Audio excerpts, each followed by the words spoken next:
కొడంగల్ నియోజకవర్గం లగచర్లలో వికారాబాద్ జిల్లా కలెక్టర్పై జరిగిన దాడి ఘటనపై రాజకీయ దుమ్మారం రేపుతుంది. రైతులను కావాలని రెచ్చగొట్టి కలెక్టర్పై దాడి చేయించారనే ఆరోపణలు వస్తున్నాయి. లగచర్లలో జరిగిన దాడుల వెనుక కేటీఆర్ హస్తం ఉందని కాంగ్రెస్ నేత సామ రామ్మోహన్ రెడ్డి ట్వీట్ చేశారు. కలెక్టర్పై దాడి ఘటనలో ప్రధాన నిందితుడిగా ఉన్న సురేష్ మాజీ ఎమ్మెల్యే పట్నం నరేందర్ రెడ్డితో 42 సార్లు ఫోన్ కాల్ చేసి మాట్లాడారని చెప్పారు. దాడికి ముందు పట్నం నరేందర్ రెడ్డి కేటీఆర్ కు 6 సార్లు ఫోన్ చేసి మాట్లాడారని సామ ఆరోపించారు. ఇందుకు సంబంధించి తమ దగ్గర పక్కా ఆధారాలు ఉన్నాయన్నారు. కొడంగల్లో అల్లార్లకు కర్త కర్మ క్రియ కేటీఆర్ అన్నారు రామ్మోహన్ రెడ్డి.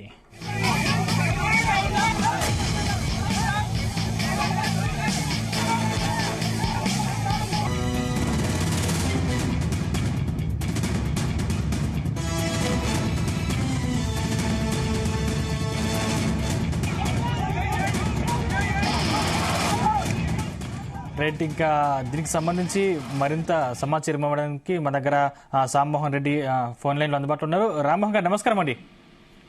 నమస్తే అండి. అంటే మీరు ఏ విధంగా చెప్తున్నారు? మీ దగ్గర నిజంగానే పక్క ఆధారాలు ఏమైనా ఉన్నాయా? ఇప్పుడు నిజాలు అనేటివి బయటకు వచ్చేటివే. అక్కడ ఉంటున్నటువంటి స్థానిక ఆధారాలైనా, తర్వాత పోలీసు చేసినటువంటి ప్రాథమిక విచారణ అయినా, ఏదైనా కూడా అసలు ఇది ఒక పక్కా ప్లాన్ ప్రకారము కలెక్టర్ గారిని పక్కదారి పట్టించి అక్కడికి తీసుకొని పోయి ప్రజల్ని ముందే రెచ్చగొట్టి పెట్టినటువంటి వాళ్ళతో దాడి చేయించి, ఇవన్నీ ఒక ప్రభుత్వానికి వ్యతిరేకంగా వస్తున్నాయి, ఒక ముఖ్యమంత్రి సొంత నియోజకవర్గంలో అనేటటువంటి ఒక సందేశాన్ని తీసుకొని పోయేటటువంటి కుట్ర ఖచ్చితంగా కేటీఆర్ చేసిండు. ఎందుకంటున్నాము అనంటే, అక్కడ ఆ వ్యక్తి ఎవరైతే సురేష్ అనేటటువంటి వ్యక్తి ఉండేనో ఆయన పట్నం నరేందర్ రెడ్డి ప్రధాన అనుచరుడు. వాడి ఫోన్ మన మీద మంచిగా కూడా ఏం లేదు. గత చరిత్ర మొత్తం కూడా ఒక చెల్లెల వరుస అనేటటువంటి అమ్మాయి పైన కూడా రేప్ కేసు అనేటటువంటిది ఉంది. దాని నుంచి కూడా ఆయన మరి అప్పుడు ఎమ్మెల్యే లెక్క వండుకుంటూనే ఆయన కాపాడినటువంటిది. తర్వాత ఆ ఎమ్మెల్యే తోటి కేటీఆర్ కుంటున్నటువంటి సంభాషణ, ఇవన్నీ ఏంటి అనేది భవిష్యత్తులో మనకు ముందుకు వస్తాయి. ఇవేం ఒక్కునేటటువంటిది కాదు, మేము వదిలిపెట్టేటటువంటి అంశం అసలే కాదు. అంటే కానీ రైతులకు ఫార్మా కంపెనీ రావడం ఇష్టం లేదు, రైతులే ఈ విధంగా చేస్తారు. కేవలం మేము ఎవరిని కొట్టలేదు, ఎవరి మీద దాడి చేయలేదు, జస్ట్ అలా నామమాత్రంగానే అక్కడికి మా సమస్యలు విన్నాక వచ్చిన దానికి సంబంధించి కలెక్టర్ వస్తే దాని విన్నపాలు వివరించుకునే తప్పించి ఎలాంటి దాడి చేయలేమని చెప్పేసి చెప్తా ఉన్నారు కదా. ఇప్పుడు అక్కడ మనం విజువల్స్ చూసిన వాళ్ళు ఎవరు కూడా ఈ యొక్క ప్రశ్ననే ఉత్పన్నం కాదు. ఎందుకు అనంటే, కలెక్టర్ అక్కడికి వచ్చినప్పుడు అడిషనల్ కలెక్టర్ అయినా, తర్వాత పోలీస్ వాళ్ళైనా, లేకపోతే మిగతా వాళ్ళు ఎవరు కూడా సిబ్బంది ఉండరో వాళ్ళ మీదకి ప్రజలు ముందే ప్రేరేపించినట్టుగానే పోవడం, కలెక్టర్ ఆడికి రావడమే, వాళ్ళు అసలు పైకి వెళ్ళిపోవడం, తర్వాత వాళ్ళ కలెక్టర్ వీళ్ళందరూ వెనక్కి వెళ్ళిపోవడము, కార్లు ఎక్కుతుంటే కార్ల అద్దాలు మొత్తం పగలగొట్టేసేయడం, ఉన్న కార్లని మొత్తం ధ్వంసం చేయడమే కాదు, ఎన్కమర్లో ఉంటున్నటువంటి అధికారులని ఎట్లా కొట్టిరు రాళ్లతోటి కట్టెలతోటి అనేటటువంటి విజువల్స్ లా కనిపిస్తున్నాయి. ఇది మనం చర్చ చేసుకోవాల్సిన అవసరమే లేదు. సర్వసభ్య సమాజానికి విజువల్ ప్లే చేస్తే సరిపోతుంది. ఒక్క విజువల్ లేదు. కలెక్టర్ వెనకాల నుంచున్న విజువల్స్ ఉన్నాయి, కలెక్టర్ ముందు నుంచున్న విజువల్స్ ఉన్నాయి, ప్రజల్లో తీసినటువంటి విజువల్స్ ఉన్నాయి. అన్నిటి ఆధారంగానే ఈ రోజు చర్యలు పోలీసు వాళ్ళు తీసుకుంటా ఉన్నారు. ఖచ్చితంగా ఇది ముందే ప్రీ ప్లాన్ గా చేసినటువంటి సురేష్ అనేటటువంటి ప్రోత్సహించినోడు ఎవడు? మరి సురేష్ కి ఎమ్మెల్యేకి ఫోన్ సంభాషణలు ఏం జరిగినాయి, ఏమని చెప్పిండ్రు, ఇవన్నీ ఒక సాధారణ వ్యక్తి చేసేటటువంటి అంశాలు కాదు. దీని వెనకాల ఉంటున్నటువంటి దుష్ట శక్తి, అందులో ఉన్న పందికొక్క పెట్టైనా తీస్తాము, ఖచ్చితంగా ఈ సమాజం ముంగట నిలబెడతాం. ఏంది అనంటే, they are taking it for a ride. నేను చెప్తున్నా, మా యొక్క సహనాన్ని పరీక్షిస్తా ఉన్నారు. ఈ ప్రభుత్వం చేస్తున్నటువంటి కార్యక్రమాల మీద బురద జల్లేటటువంటిది గోబల్స్ అనేటోడు బతికిపోయింది కానీ, లేకపోతే ఈ కేటీఆర్ అనేటోడి యొక్క ఈ కుట్రలకి మాత్రం మళ్ళీ ఈ రోజు గిట్ట కొత్తది ఏదైనా ఉంటే అసలు దాని మీద ఒక రీసెర్చ్ చేసేటోడేమో. అంటే నిన్న కలెక్టర్ స్పందించి నా మీద ఎటువంటి దాడి జరగదని చెప్పేసి స్వయంగా ఆయన్నే క్లారిటీ ఇచ్చారు కదా. అంటే అక్కడికి వచ్చిన తర్వాత అధికారులు మొత్తం బయటికి రావటము, దాన్ని ఇంకా కూడా పెంచేటటువంటి ఆలోచన లేనటువంటి ఏ మనిషి అయినా చెప్పేటటువంటిది కదే. ఎందుకు అనంటే, ఒక సామరస్యంగా ఇంకా హీటెడ్ గా కావాలని కోరుకోరు కదా అధికారులు. మొత్తం ఆయన వచ్చేసరికల్నే మొత్తం బయటకు వచ్చిండ్రు, కార్యాలయాలు వదిలిపెట్టి బయటకు వచ్చినటువంటిది. అట్లాంటిది ఆయనకు మద్దతుగా అధికారుల నుంచి కూడా మనం శాంతింపజేయడానికి ఏ వ్యక్తి అయినా, మీరున్నా నేనున్నా కూడా అదే పని చేస్తాం. నాకేం కాలేదు, అంత బాగానే ఉంది, ఇబ్బంది ఏం లేదు, మీరేం తొందరపడొద్దు, లేకపోతే ఇంకోటి చేయొద్దని. అక్కడికైనా కార్యాలయాల్లో పనిచేస్తున్నటువంటి అధికారులందరూ కూడా నల్ల బ్యాడ్జీలు ధరించి మరి నిరసన ఈ రోజు కూడా తెలుపుతున్నటువంటి సంగతి నేను గుర్తు చేస్తా ఉన్నా. మనకు విజువల్సే కనిపిస్తున్నాయి కదా, వేరే అంశాలు కాదు. అధికారులను కొట్టుడు, కలెక్టర్ వెనకాలకి నెట్టేసుడు, కలెక్టర్ వెనకాల పోతున్నటువంటి ఆ బండి మీద రాళ్ళు ఇస్త్రేసుడు, కట్టెలతోటి కొట్టుడు, అద్దాలు బగలు కొట్టుడు, డ్రైవర్ అద్దం తెరిస్తే డ్రైవర్ని కొట్టుడు, ఇది మనం కల్పితాలు కాదు కదా, విజువల్స్ లా కనిపించేటటువంటి అంశాలు కదా. పూర్తిగా దాడి, ఇది వెనకాల జరిగినటువంటి కుట్రలో పాల్గొన్నటువంటి సూత్రధారులవాడు, ఈ రోజు ప్రధానంగా రాజకీయాలని కుట్రా కోణంలోకి తీసుకుపోతున్నాడు, అమాయక ప్రజలని బలిపశువులను చేస్తున్నాడు. గత చరిత్ర ఇట్లాంటిది ఎవరికి ఉంది అని అంటే బీఆర్ఎస్ నేతలకే ఉంది. ఆ రోజు టీఆర్ఎస్, ఈ రోజు బీఆర్ఎస్ నేతలకే ఉంది. అగ్గిపెట్టే దొరకని వాళ్ళందరినీ తర్వాత ఆత్మహత్యలకు పురిగొల్పినటువంటి వాళ్ళు ఈ రోజు అమాయకులను చేసి అధికారుల మీద దాడులు చేపించి ఈ రోజు కేసులలో పెట్టిపిస్తే ఎవరి పబ్బం గడుపుకుందాం అనుకుంటారు?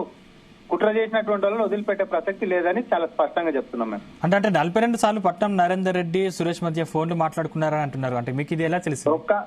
ఒక్క అంశం కాదండి, అన్ని అంశాలు కూడా ముందుకు వస్తాయి. ఇది మీడియా కథనాలు ఆల్రెడీ వస్తూనే ఉన్నాయి. నేను ఒక్కని చెప్పడం కదా, ఆల్రెడీ మీడియా కథనాలనే బ్రేకింగ్ న్యూస్ లో వస్తుంది. నేను చెప్పేది ఏముంటది ఇక్కడ అంటే మీరు ఫోన్ ట్యాప్ చేస్తున్నారని బీఆర్ఎస్ అంటున్నారు, నిజమేనా? ఇప్పుడు ఫోన్ ట్యాపింగ్ అని అంటే ఒకరికొకరు తెలియకుండా చేసేది.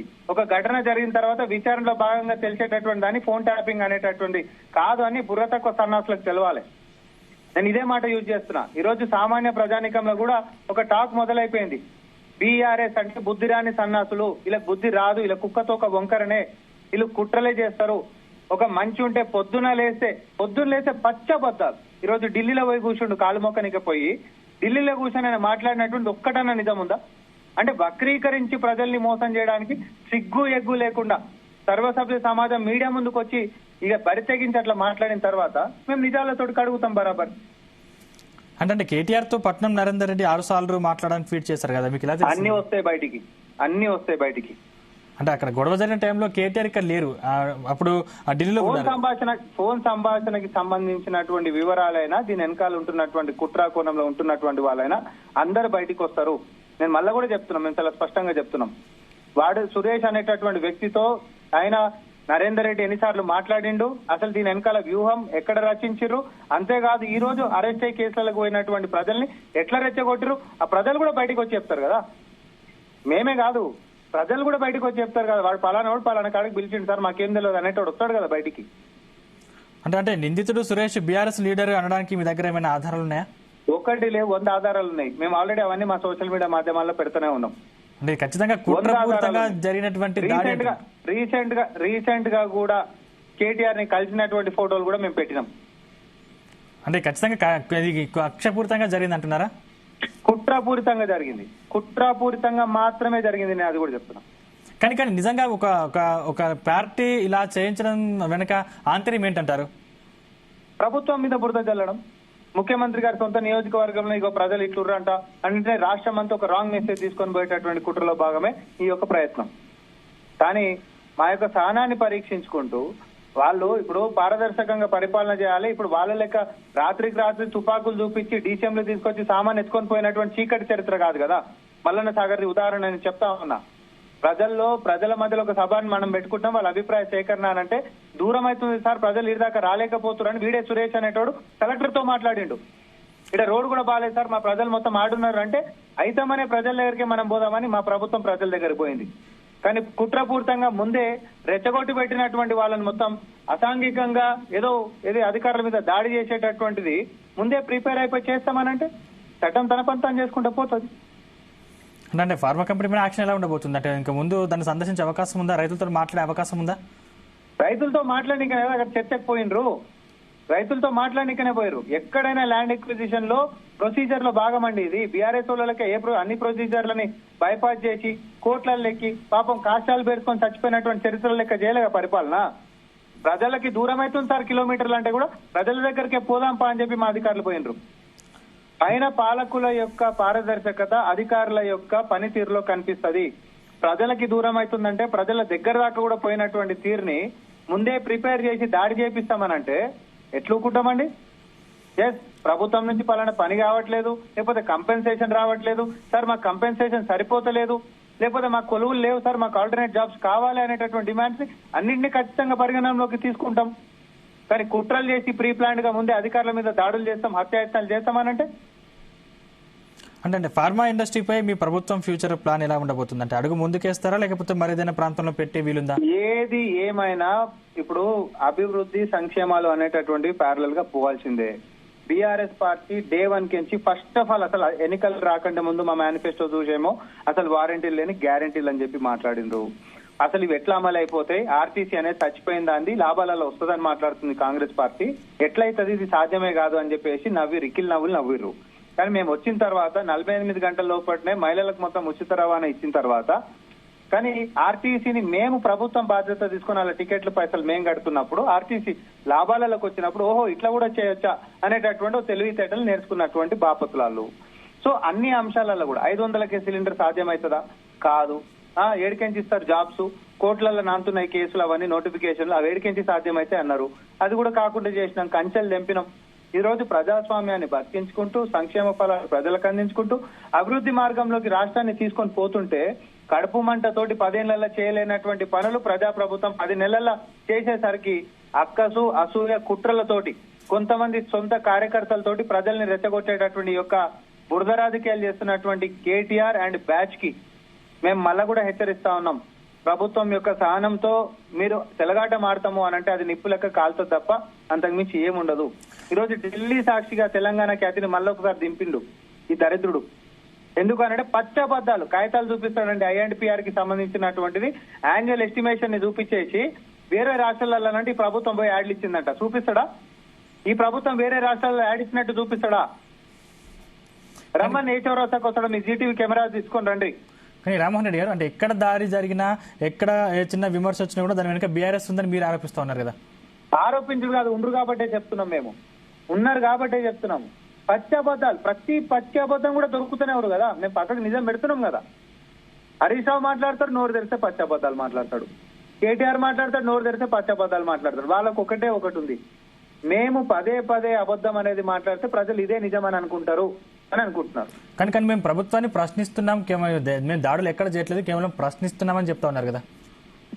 ప్రభుత్వాన్ని ప్రశ్నిస్తే మేము జవాబులు చెప్తాం. ప్రజల కోసం కొట్లాడితే మనం ప్రజలకు న్యాయం చేద్దాం. కానీ ప్రజల్ని ఈ రోజు బలిపశువులను చేసి అధికారుల మీద దాడులకి ఈ రోజు ఉసిగొల్పి ప్రభుత్వం యొక్క ఖ్యాతి, ముఖ్యమంత్రి గారిని టార్నిష్ చేద్దాం, ఇమేజ్ టార్నిష్ చేద్దాం అంటే మాత్రం టాటా తీస్తాం.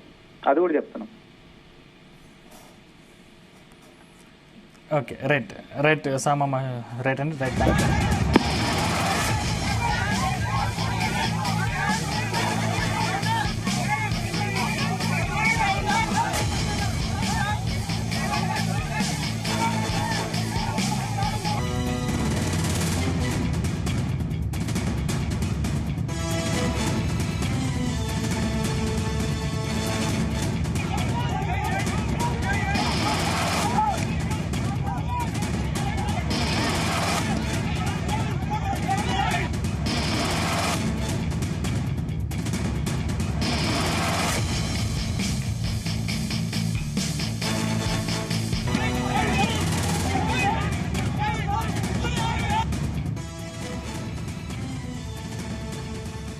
ఇక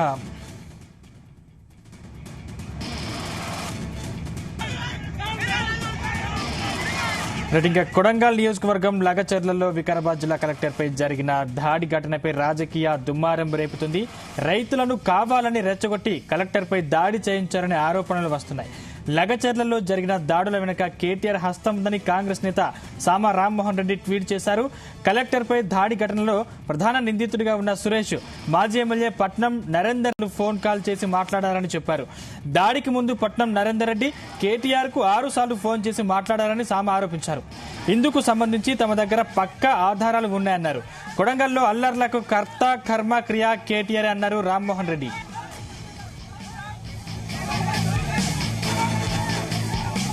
రైట్, ఇదే అంశానికి సంబంధించిన మరిన్ని డీటెయిల్స్ మా ప్రతినిధి సతీష్ అందిస్తారు. సతీష్.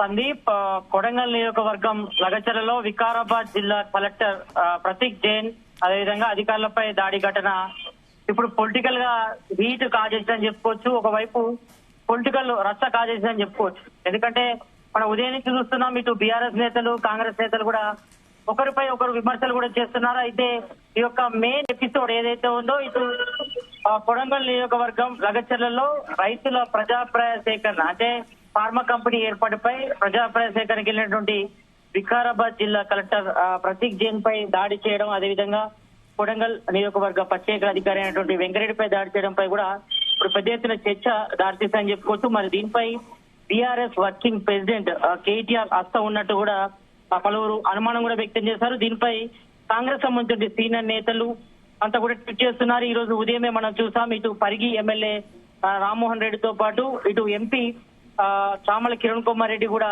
ఆయన కామెంట్ కూడా చేయడం జరిగింది. మరి కొద్దిసేపటి క్రితమే ఇటు మీడియా కమిటీ చైర్మన్ సామ రామ్మోహన్ రెడ్డి కూడా ట్వీట్ చేశారు. మరి ఇదైతే తతంగం అంతా కూడా బీఆర్ఎస్ కనుసంధంలో జరిగింది. మరి యొక్క దాడి ఘటన బీఆర్ఎస్ నేతలు చేశారు. మరి అక్కడ నియోజకవర్గానికి సంబంధించి బీఆర్ఎస్ యూత్ అధ్యక్షుడు ఎవరైతే ఉన్నారో సురేష్ ఈ దాడిలో ప్రత్యక్షంగా ఉన్నాడని కూడా మన వీడియోస్ లో కూడా చూసాం. మరి ఈ యొక్క సురేష్ వెనుక కొడంగల్ మాజీ ఎమ్మెల్యే పట్నం నరేందర్ రెడ్డి ఉన్నాడంటూ కూడా ఆరోపణలు కూడా గుర్తిస్తున్నారు. మరి ఇప్పటికే దీనిపై ఇటు మీడియా కమిటీ చైర్మన్ పట్నం సామ రామ్మోహన్ రెడ్డి కూడా స్పందించారు. మరి కేటీఆర్ కి 6 సార్లు పట్నం నరేందర్ రెడ్డి కూడా ఫోన్ చేశారు. మరి పట్నం నరేందర్ రెడ్డితో 42 సార్లు సురేష్ కూడా మాట్లాడినట్టు కూడా ఇటు పోలీసులు కూడా ఎవిడెన్స్ కూడా తెలుసుకున్నారు. మరి ఇప్పటికే సురేష్ కాల్ డాటా అదేవిధంగా రికవరీ పై కూడా దీనికి సంబంధించి ఒకవైపు విచారణ కొనసాగుతుంది. మరోవైపు ఇటు జిల్లా వికారాబాద్ జిల్లా సంబంధించి ఎస్పీ నారాయణ కూడా డీటెయిల్స్ స్టార్ట్ చేస్తున్నారు. మొత్తం ఇటు కొడంగల్ నియోజకవర్గం అయినటువంటి లగచర్లలో కూడా పోలీసులు భారీ బందోబస్తు ఏర్పాటు చేస్తారు. ఎక్కడ ఎలాంటి అవాంఛనీయ సంఘటనలు చోటు చేసుకుందో అక్కడ ఇంటర్నెట్ సేవలు కానీ మొత్తం అంతా కూడా భారీ బందోబస్తు ఏర్పాటు చేసిన పరిస్థితి కనిపిస్తుంది. మరి ప్రజెంట్ అయితే మాత్రం ఈ యొక్క మరి అల్లర్ల వెనుక అంటే జనరల్ గా ప్రజాభిప్రాయ సేకరణ చేసినప్పుడు ఫార్మా కంపెనీ ఏర్పాటుపై మరి పబ్లిక్ యొక్క ఒపీనియన్ తీసుకుంటారు. మరి యొక్క కంపెనీ ఏర్పాటు చేస్తే ఏ రకమైన ఉపాధి అవకాశాలు కానీ మరి ఏ రకమైన ఇబ్బందులు ఉంటే మాత్రం జనరల్ గా పబ్లిక్ తమ ఒపీనియన్ తెలియజేస్తారు. కాబట్టి మరి వీటన్నిటిపై కూడా అభిప్రాయ సేకరణ కోసం వెళ్ళినటువంటి వికారాబాద్ జిల్లా కలెక్టర్ ప్రతీక్ జైన్ తో పాటు మరి కొడంగల్ నియోజకవర్గ ప్రత్యేక అధికారి వెంకటరెడ్డిపై కూడా దాడి చేయడం పట్ల కూడా ఇది ఇటు ఉద్యోగ సంఘాలతో పాటు ఇటు పొలిటికల్ కూడా కొంతవరకు హీట్ గాజేసని చెప్పుకోవచ్చు. మరి ఈ నేపథ్యంలోనే ఇటు బీఆర్ఎస్ సంబంధించిన నేతలపై కూడా కాంగ్రెస్ సంబంధించిన నేతలు కూడా ఆరోపిస్తున్నారు. మరి మేజర్ గా దీనిపై మేజర్ గా ఒకటే చెప్తున్నారు. మరి కొడంగల్లో అల్లర్లకు కర్త కర్మ క్రియ బీఆర్ఎస్ వర్కింగ్ ప్రెసిడెంట్ అంటూ కూడా సామ రామ్మోహన్ రెడ్డి కూడా కొద్దిసేపటి క్రితమే ట్వీట్ చేయడం జరిగింది. మరి ఇప్పుడే దీనిపై కూడా రాజకీయ దుమారం జరుగుతుంది. మరోవైపు ఇటు సెక్రటరియట్ లో మంత్రి శ్రీధర్ బాబు కూడా ఇటు వికారాబాద్ జిల్లా అధికారులతో ఐజీతో కూడా మంత్రి శ్రీధర్ బాబు కూడా మాట్లాడారు. ఎందుకంటే రంగారెడ్డి జిల్లాకు సంబంధించి ఇన్ఛార్జ్ మంత్రిగా ఆయన ఉన్నారు కాబట్టి మరి అల్లర్ల వెనుక ఎవరెవరు ఉన్నారు ఎంత పెద్దలైనా కూడా వదిలిపెట్టేలేదు. మరి ఈ రకంగా